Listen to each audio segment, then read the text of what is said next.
Hola, esto es La Mágica Historia. Me vi obligado a hacer otro video para explicar un poquito mejor lo que dije en el video anterior acerca de que, bueno, para los que no lo han visto, acerca de que la relación, ¿cierto?, entre los países globalizados, entre comillas, ¿cierto?, y la aparición del coronavirus. Y que los países que no están tan globalizados, no vengas para acá, la heredera del Lulo. Los países que no están tan globalizados no tienen coronavirus, ¿cierto? Que ahí está China con coronavirus, ¿cierto? De ahí viene un vacío enorme, incluyendo a Rusia, que es la nada misma lo que tiene. Y después, recién en Alemania, comienza esta plaga, esta pandemia anunciada por la OMS. En fin, y dije, ¿cierto?, de que la excepción a la regla, ¿cierto?, sería Irán. ¿Y qué pasa con Irán? Que Irán no es un país globalista, ¿cierto? Y yo dije, sí, pues, pero Irán tiene la pistola en la cabeza, ¿cierto? Entonces, parece que no se entendió mucho esa idea, así que la voy a explicar ahora. ¿Qué pasa con Irán? ¿Por qué Irán le está dando el amén a la OMS y declaró, ¿cierto?, un brote de coronavirus en su región? No debería ser, ¿cierto? Irán, el enemigo de Estados Unidos, ¿cierto? Irán, la bestia nuclear, la amenaza nuclear, la amenaza musulmana, ¿cierto? Para nuestro mundo civilizado. ¿Qué pasa con Irán? Bueno, aquí vamos a ver lo que pasa. Resulta que para entender esto hay que entender la situación, la delicada situación política que hay hoy en día en toda la región. Todo lo que conecta a Irán, todo lo que rodea a Irán, todo lo que le importa a Irán. Y vamos a entender qué es lo que pasa. Vamos, rapidito. Para empezar, el rey de Arabia Saudita está muriendo. Está, ¿cierto? ¿Cómo se dice? Agónico. El rey Salman bin Abdulaziz. ¿Qué es lo que pasa? Que hay una lucha de poder entre príncipes, ¿cierto? Está su hermano, ¿cierto?, Ahmad bin Abdulaziz, y su sobrino, Muhammad bin Ayef, que eran, ¿cierto?, los príncipes más candidateados para ser herederos de este rey. Pero hace 3 años, el rey nombró como sucesor a su hijo preferido, Muhammad bin Salman. ¿Y qué pasa? Que ahora hace poco, este muchacho bastante maligno al parecer, hizo una redada, ¿cierto?, con todos los posibles candidatos. Los secuestró, los torturó, los enjuició, los condenó. Se habla por ahí de que incluso, porque no son solamente estos 2 candidatos, hay como una docena de príncipes que este tipo le hizo la encerrona.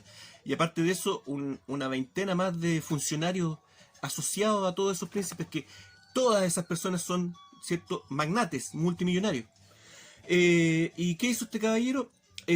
Bueno, no se sabe muy bien, las noticias no están muy claras, no se sabe. A algunos los liberó, ¿cierto?, después de un jugoso pago, y a otros parece que lo ejecutó. Se habla de que incluso descuartizó a uno, o sea, no, él mandó a descuartizar a un personaje. En fin, ¿pero por qué? Bueno, resulta que Arabia Saudita, hablamos, ¿cierto?, en unos videos atrás acerca de su guerra que tiene en Yemen, esa malvada y despiadada guerra. Bueno, esa guerra ha tenido su costo no solamente para la población de Yemen, que lo está pasando muy mal, sino que también para Arabia, que se ha empobrecido con esa guerra, que no le ha prestado, al fin y al cabo, no le ha prestado ninguna ganancia. Esto, sumado a las fluctuaciones del petróleo, ha hecho que Arabia se empobrezca rápidamente. Entonces, este tipo lo único que hizo, se adelantó a la jugada, ¿cierto? El papá está muriendo y dijo, si no corto las cabezas que están a mi alrededor, me van a cortar la mía. Y se está asegurando, ¿cierto?, de cobrarle a estos tipos para engrosar las empobrecidas arcas de Arabia. Este tipo se muestra como un tirano. Hace 3 años, cuando su padre, ¿cierto?, lo nombró como heredero, este tipo de inmediato comenzó como a gobernar por sí mismo. Y de manera despiadada. Además, es un tipo que se muestra altamente anti-gringo, anti-Estados Unidos. Algo que va a romper ahí, va a haber un quiebre, ¿cierto? Un quiebre delicado también en el tema petrolero. Ya, dejémoslo ahí por ese lado. Está tenso el asunto. ¿Qué pasa? Vámonos a Turquía. Turquía, ¿cierto?, se ha estado agarrando a combo con Siria. ¿Por qué? Porque su presidente, el señor Erdogan, ¿cierto?, le ha facilitado el accionar a grupos terroristas en el norte de Siria. Y los sirios han respondido. Han ingresado, ¿cierto?, guerrilleros terroristas turcos a Siria y soldados sirios a Turquía, ¿cierto? Han estado ahí en una guerra no declarada, ¿cierto? Pero definitivamente en un conflicto en donde el presidente de Turquía ha apoyado a los terroristas musulmanes turcos. ¿Qué pasó? Bueno, se metió Rusia a mediar en este asunto y hace un par de días, ¿cierto?, Putin firmó con los turcos y los sirios, ¿cierto?, un cese al fuego que no creo que vaya a durar mucho. Está bastante débil ese asunto. Y ahí se llegaron a algunos acuerdos de un corredor por donde puedan pasar la verdadera gente que está sufriendo, que son los refugiados sirios, que se hablan de cifras de millones de personas.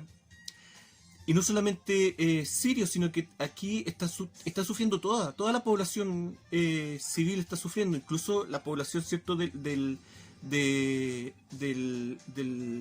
grupo terrorista ISIS. Sus familias también están sufriendo ahora persecución por parte también, por ejemplo, de los kurdos, ¿cierto?, que se están cobrando la revancha de lo que había pasado antes, ¿cierto? Y ahora las familias de estos terroristas lo están pasando muy mal. Y los kurdos, tomándose la revancha, están ejecutando a todo el que pillan, hombres, mujeres y niños. Y ahí las feministas españolas, ¿cierto?, que se hicieron muy amigas, ¿cierto?, de las guerrilleras kurdas, que realmente esas guerrilleras, yo lo dije antes, ¿cierto?, son guerrilleras que pelean no por una causa feminista, eso es ridículo, pelean porque son pobres y no les queda otra opción. Pero sin embargo, llegaron colectivos feministas españoles haciendo blogs y reportajes estúpidos en donde dicen que estas guerrilleras peleaban por el feminismo. Bueno, ahí están los kurdos ahora también acribillando a mujeres y niños familiares de los terroristas de ISIS, ¿cierto? Y recuerdo una imagen absurda en donde hacían posar a unas guerrilleras kurdas con estas pañoletas verdes de pro aborto y las mujeres posando y ni siquiera sabían lo que le estaban pasando. Quizás que le dijeron que era esa pañoleta. En fin, un tema bastante vomitivo. Considerando que esas mujeres ponían el pecho en una guerra de verdad, no en una guerra inventada como la que tienen las feministas en su cabecita. Sigamos. ¿Qué pasa ahí en Turquía realmente? ¿Cuál es el tema, la importancia de ese asunto? Bueno, Siria siempre ha sido un punto álgido porque ahí está el límite, ¿cierto? En el Medio Oriente, el límite del cerco de lo que nosotros consideramos como nuestra civilización. Por lo tanto, Siria está condenada, ¿cierto?, por los siglos de los siglos a ser un territorio de guerra. Turquía, ¿qué pasa con Turquía? Bueno, para entender Turquía hay que entender de que Turquía lo único que tiene de turco es el nombre, ¿cierto? La verdadera cultura turcomana es la población que vive en el Asia Central, ¿cierto? Que fueron trasladados, ¿cierto?, en el Imperio Otomano. La población turca no son turcos. Por algo Turkmenistán se llama el país de los turcos. Ahí nos queda absolutamente claro el asunto.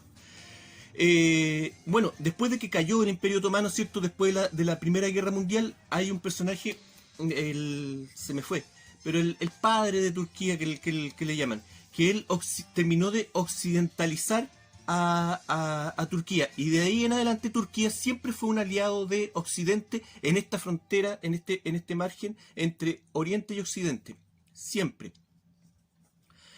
Por lo tanto, Turquía siempre ha estado rodeado de enemigos del Medio Oriente, pero al mismo tiempo apoyado, ¿cierto?, por Occidente. Por lo tanto, es muy importante el hecho de que su presidente ahora sea tan arrogante, ¿cierto?, y con tan poco tino de tener ideas expansionistas en este momento, ¿cierto? ¿Qué es lo que está haciendo? Está presionando a las potencias, ¿cierto? Y está viendo cuál potencia le va a entregar mejores dividendos, ¿cierto? ¿Qué pasa ahora? Vámonos para el otro lado. Vámonos para la India. La India en estos momentos, ¿cierto?, vive un régimen de derecha y de nacionalismo extremo, en donde a la minoría musulmana se la está acosando. Todavía no han llegado a expulsarlos del país, pero sí se los está acosando. Y hay hechos de violencia bastante fuertes con los inmigrantes musulmanes que llegan a la India. ¿Qué tiene esto? ¿Cuál es la consecuencia de esto? La consecuencia de esto es que la India, ¿cierto?, es otra de estas niñas lindas que se están tratando de pololear, ¿cierto?, las potencias. Ahora, cuando hablamos de la India, hablamos también de una potencia. Estamos hablando de la quinta o sexta economía del mundo. Tienen mejor economía que varios países de Europa, incluyendo Inglaterra, Francia. Estamos hablando de una potencia militar, ¿cierto? Y que Estados Unidos, Donald Trump se la estaba pololeando porque le interesa el tema marítimo, ¿cierto? De estar presente ahí y cortarle, ¿cierto?, el paso a China. Australia apoya con el bloqueo, ¿cierto? China tiene un bloqueo hacia el océano, ¿cierto? Y Australia apoya en ese sentido. Entonces, ¿qué hizo China?